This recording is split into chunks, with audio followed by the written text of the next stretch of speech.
बांध के रसरी नर घर तक पहुँचाई। जिगर के टुकड़ा अपन बेटावा, जिगर के टुकड़ा अपन बेटावा, मुँह में आग लगाइए भाई हो, सब इहवै छुट जाई, सब इहवै छुट जाइए भाई हो, सब इहवै छुट जाई।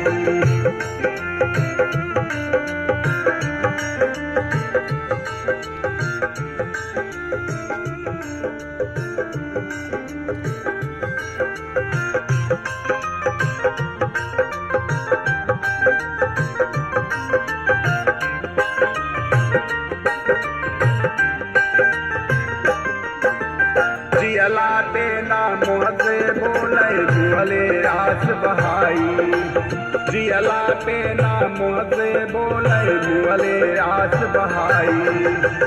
नात बात और कुटुंब कबीला, नात बात और कुटुंब कबीला, हंस हंस पूरी खाइए भाई हो, सब इहवै छुट जाई, सब इहवै छुट जाइए भाई हो, सब इहवै छुट जाई।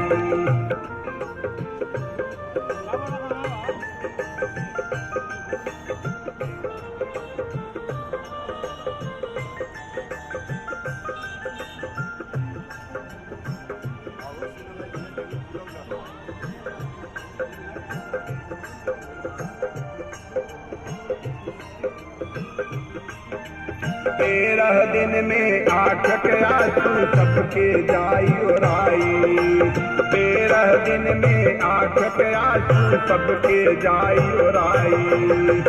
इंद्र सुरेंद्र साल भरे में, इंद्र सुरेंद्र साल भरे में, गई है सुधी बिसराइए भाई हो, सब इहवै छुट जाई, सब इहवै छुट जाइए भाई हो, सब इहवै छुट जाई।